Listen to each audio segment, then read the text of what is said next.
एक बार नारद जी घूमते घामते पहुंचे कहाँ? हिमगिरी, देवभूमि, हिमालय। हिमालय तो हिमालय है, पहुंच जाओ तो लगता है यही रह जाए, यही रह जाए। मैं एक कथा किया था बद्रीनाथ में, आज के 10 साल पहले की बात है। तो जिस दिन उसका पूर्णाहुति करने का समय आया कि आज कथा विराम कर रहे हैं, तो उस दिन मैं 1 घंटा कथा बोल नहीं पाया था, बोल ही नहीं सका लास्ट डे में। क्यों? क्योंकि अभी निकलना है, यहां से उतरना है। हिमालय पहुंच जाओ तो उसको देवभूमि ऐसा नहीं कहा गया कि देवभूमि है, वहां पहुंच जाओ तो मन रम जाता है हिमालय में। मैं तो अगर कोई हिमालय कथा मांग लेता है ना पहाड़ों की, तो चाहे हमको उसकी कथा के लिए 10 कथाएं काटनी पड़ जाए, 10 कथाएं मना करनी पड़ जाए, हिमालय कथा मिल जाए अगर तो मैं छोड़ता नहीं उसको। हाँ, पहाड़ों में कथाएं मिल जाए तो अभी हमारी कथा पहले एक लोहागढ़ पड़ता है, लोहागढ़ पिथौरागढ़ के पास है, वहां भी कथा लगी है 22 अप्रैल से। और उसके बाद बद्रीनाथ में कथा लगी जून में, अगस्त में, अगस्त में कि जून में? अगस्त में है। अभी कुछ बदल रहा है प्रोग्राम, देखो क्या होता है। तो बद्रीनाथ में अर्चना करा रही कथा वो है, अपने खर्चे करा रही है। भगवान ने इसको प्रेरणा दिया है कि ये कथा बद्रीनाथ में अर्चना बेटी की ओर से है, और उसमें कई लोग चल रहे हैं, 250-300 लोग पहुंच रहे हैं। बहुत अच्छी कथा होगी, जिसको चलना हो चल सकते हैं आप भी, बस नाम लिखाओ और उसकी जो फीस जमा करो। फीस है कुछ उसकी, वहाँ बहुत खर्चे हैं, कमरा भोजन सब फीस पड़ती है वहाँ। 9 अगस्त से 16 अगस्त तक, 9 से ना, 9 से 16 अगस्त, बहुत प्यारी कथा। तो हम लोग चलेंगे पहाड़ों में भी। खैर, तो नारद जी घूमते घामते पहाड़ में आए तो देवभूमि, मन लग गया। बहा समीप सुरसरी, सुंदर रमणीक स्थान है, गंगा जी बह रही हैं कलकल निनाद करती हुई। और बाबा का मन रमा, बाबा निकाले माला, और माला हाथ में पकड़े कि थोड़ा राम राम कर लें, और राम राम शुरू किया कि गोस्वामी जी कहते हैं, सुमिरत हरि श्राप गति बारी, सुमिरत हरि श्राप गति बारी, सहज विमल मन लागी समाधि, सहज विमल मन लागी समाधि। नारद जी ने जो माला हाथ में लिया और सुमिरत हरि भगवान का स्मरण जो शुरू किया, तो उनको एक श्राप था दक्ष जी का कि तो 2 घड़ी से अधिक कहीं रुक नहीं सकता है, चलता फिरता रहेगा हमेशा। लेकिन लिखा है कि जो भजन शुरू किया कि श्राप गति बाधी, वो श्राप खत्म हो गया। इसका कारण जानते हो क्या है? इसका कारण सुन लो ध्यान देके। भगवान ने एक एफिडेविट दिया रामायण में, भज ही जो मोहि, जो मुझको भजते हैं तो मैं क्या करता हूं, मैं क्या करता हूं, करूं सदा तिनकी रखवारी। मैं स्वयं गदा लेकर के उनके आगे पीछे घूमना शुरू करता हूं रक्षा करने के लिए। और फानूस बन के जिसकी हिफाजत हवा करे, वो सम्मा क्या बुझे जिसे रोशन खुदा करे। जिसको स्वयं राम जी बचा रहे हैं उसको कौन क्या बिगाड़ पाएगा। इसलिए कोई श्राप राप काम नहीं करता, जो भजन करते हैं उनको कोई श्राप काम नहीं करता। मैं भी एक कथा में था कहीं पर, बहुत पहले की बात, 10-12 साल पहले की। तो अब हम तो थोड़ा फक्कड़ बाबा हैं, जो आता है बोल देते हैं, अच्छा लगे जब बुरा लगे। तो हम एक बार वो झोंके में थे, तब अब थोड़ा कम भी कर दिए हैं, जब जो पक रहे हैं, दाढ़ी वाड़ी पक रही है, तब सब थोड़ा गंभीरता आ रही है, तब बच्चे थे। तो एक दिन हम ये ज्योतिषियों पर थोड़ा बोलना शुरू कर दिए, पंडितों पर, और थोड़ा खुल के बोल दिए इनके खिलाफ। अब जो कथा थी वो सब पंडित ही कर रहे थे, आयोजक उसके सब पंडित थे, वो हाथ वाले, राहु केतु वाले, और हम तो आ गया, तरंग तो आ गया, अब झोंक दिए तो झोंक दिए। अब उसका जो मुखिया था पंडितों का, वो मेरे पास आ गया मिलने, कहा पंडित जी आपने खुले मैदान बुराई किया है ज्योतिष की आज, हाँ राहु केतु की, जानते नहीं हो भी पावर हम पंडितों का, ऐसा जाप कर देंगे मर जाओगे साल भर के अंदर, हाँ बगलामुखी कर देंगे तो, हाँ 1 साल मर जाओगे। अब हम बोल तो गए थे, और सनकी पंडित तो ही हैं। हमने कहा पंडित जी हम आपको चुनौती दे रहे हैं, चुनौती, हाँ हमको तुम मार के दिखाओ, हाँ? करो बगलामुखी मेरे खिलाफ, हम मारो हिम्मत है तो। हाँ? अगर रामायण सच कहती है कि जो भगवान को भजता है उसका कोई बगलामुखी को नहीं कर सकता, राहु केतु उसके अगल बगल नहीं आ सकते, हाँ? उसके आसपास नहीं आ सकते, क्योंकि क्यों भज ही जब मोहि तो करो सदा तिनकी रखवारी, उनकी सिक्योरिटी मैं करता हूं। और जिसकी सिक्योरिटी में स्वयं राम धनुष बाण लेके लग जाएं तो किस राहु की औकात है, किस केतु की औकात है, किस बगुलामुखी औकात उसको छू लगी हो, खुद भस्म हो जाएंगे। तो नारद जी चूंकि भज रहे थे और भज रहे थे तो राम जी सिक्योरिटी कर रहे थे। अब वो लग गई समाधि बाबा की।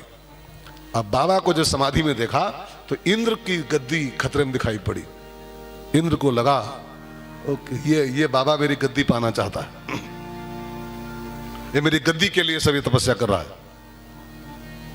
ध्यान देना, ये कथा इस बात का सबूत है कि ये सत्ता वाले और ये माला वाले, इन दोनों में आज की लफड़ा नहीं है।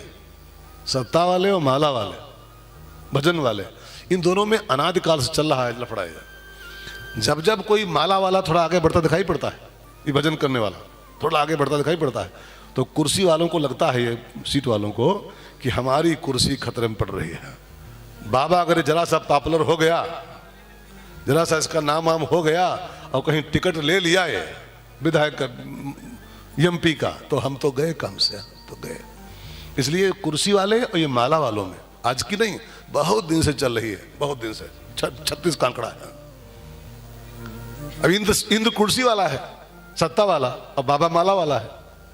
और जो माला करते देखा जरा डूबते हुए, उसको लगा हमारी गद्दी मांग लेगा। अब ब्रह्मा जी आएंगे वरदान देने इसको, और ये कहेगा हमको इंद्र की कुर्सी चाहिए। अच्छा सोचो, बाबा को इंद्र की कुर्सी चाहिए, हाँ, लेकिन एक खतरा खाई लगता है, खतरा।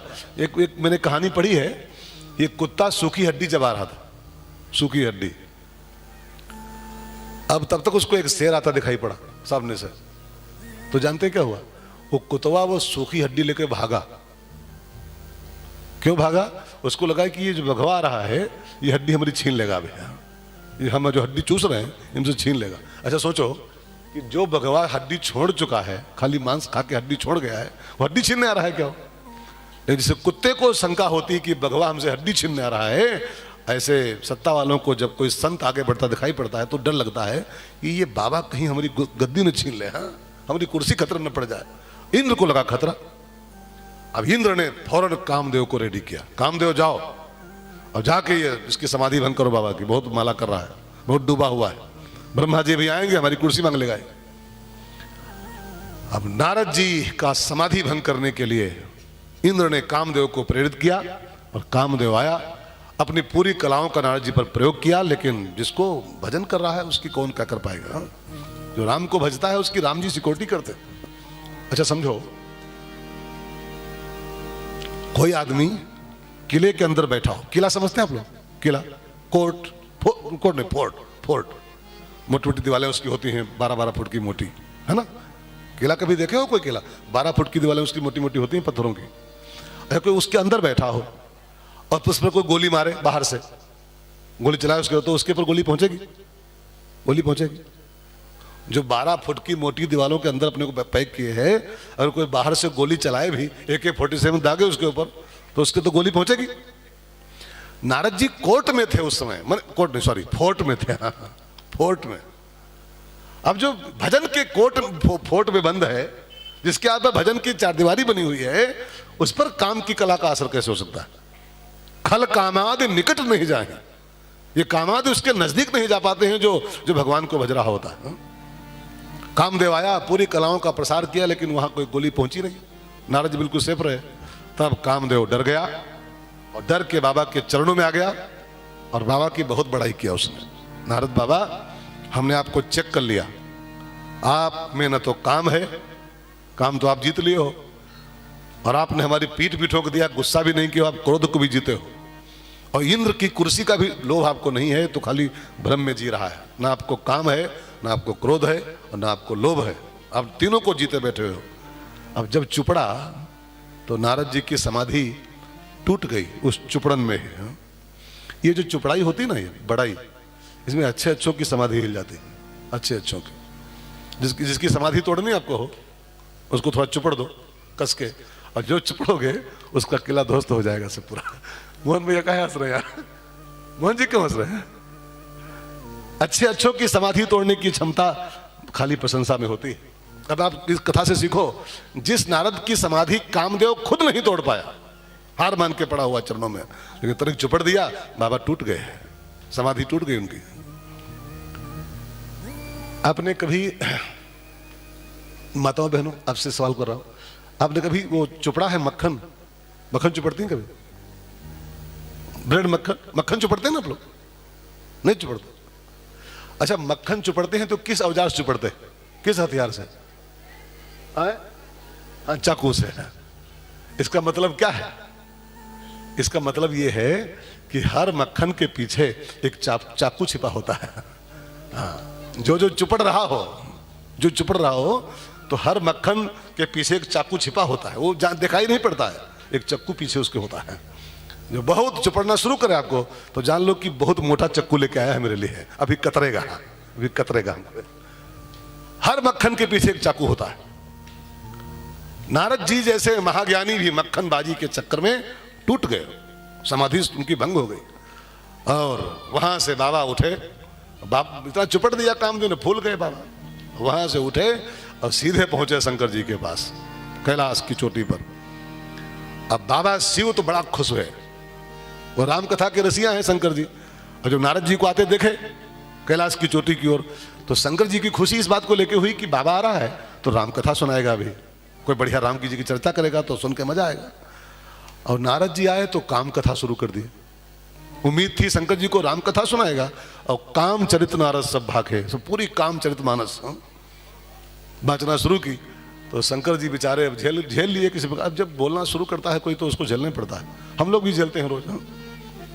कई लोग आते हैं तो आएंगे कथाओं में, कहते महाराज जी कुछ सुनने आपसे आए, कुछ सुनने आए, और फिर हमका बोले के मौके न देते, कहेंगे यही कुछ आपसे सुनने आए हैं महाराज जी। और फिर 1 घंटा बैठेंगे और दे झक अपनी ही खाली बोलेंगे, हमको एक वाक्य नहीं बोलने देंगे, एक वाक्य भी। अब बोलेंगे ही आपसे कुछ सुनना चाहते हैं महाराज जी, अब तो पहले हमको मौका तो दे बोलने का, अपने खाली सुनाएगा। तो नारद जी जब शुरू कर दिए तो शंकर जी सुन लिए, लेकिन जब काम कथा पूरी हो गई हो नारद जी की, तब बाबा ने हाथ जोड़े और कहा नारद जी मेरी एक प्रार्थना है, अभी तुम बच्चे हो, मैच्योर नहीं हो, रक्षा कोई और कर रहा था, गम फूले तुम पड़े हो कि मैंने काम को जीता है, बचा रहा था भजन तुमको, लेकिन मुझको सुनाया हो तो मैं तो झेल लिया हूं, लेकिन ये कथा विष्णु जी के पास कभी मत कहना, वहां मत जाना कहने, और नहीं तो इतने खिलाड़ी हम तो सुन लिए, झेल लिए हैं, वो खिलाड़ी हैं, तो अनाड़ी वो खिलाड़ी है, वो खिलाड़ी बाबा है, वो प्रभु है, तो तू अनाड़ी है भी, वो खिलाड़ी है। कोई फिल्म थे ना तो पहुंचोगे ना वहां लेके काम कथा, तुमको ऐसा रगड़ेंगे हो, तुम्हारी पूरी जगत में थू करा देंगे, मत जाना बेटा।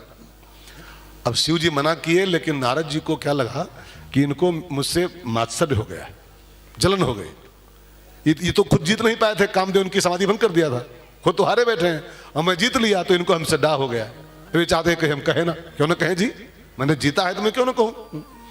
और नारद जी शंकर जी के मना करने के बाद भी नहीं माने, और गोस्वामी जी कहते हैं सीधे, वहां तो बोल दिया हाँ नहीं कहूंगा, लेकिन सीधे पहुंचे कहां, एक बार करतल बर बीना, एक बार कर तल बर बीना, गावत हरि गुण गान प्रवीणा, गावत हरि गुण गान प्रवीणा, क्षीर सिंधु गव ने मुनिनाथा, क्षीर सिंधु गव ने मुनिनाथा, जहाँ बस श्री निवास श्रुति माथा, जहाँ बस श्री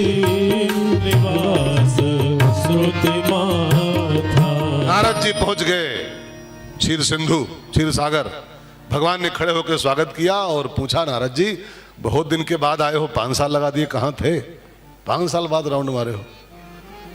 तो नारद जी ने पूरी काम कथा सुना दिया कि वो आप तो जान नहीं पाए सरकार, यहाँ कौन न्यूज देता है, ब्रेकिंग न्यूज, लेकिन वो कामदेव आया तो बहुत फड़फड़ाया, मैंने ऐसा उसको मारा धोबी पाटा, 4 खाने चित्त कर दिया उस, फिर वो नाक रगड़ दिया मेरे पैरों में। उसी में थोड़ा टाइम लग गया आने में, बाकी मैंने काम को जीत लिया। तो भगवान समझ तो सब गए कि बचाया मैंने, और ये गुलगुला ये कर रहा है। मैंने मुझको भज रहा था तो मैं इसकी सिकोटी कर रहा था, अब ये फूल ये रहा है कि मैंने कामदेव को पछाड़ लिया। जैसे मान लो कोई आदमी साइकिल से जा रहा हो रात में गोला इस रोड से, भर्रो जा रहा हो मान लो, और रास्ते में उसको 3 चोर मिल जाए राजनी करने वाले। अब तो कहीं है ही नहीं बेचारे, कहाँ करते हैं कोई, अब तो सब पुलिस घूमती रहती है 100 नंबर लिए।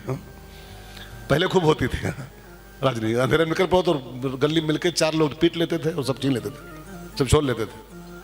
तो मान लो कोई आदमी जा रहा हो भर्रो या गोला, राजकुमार आया है तो इसको जाना भी है, इसलिए बता रहा हूँ।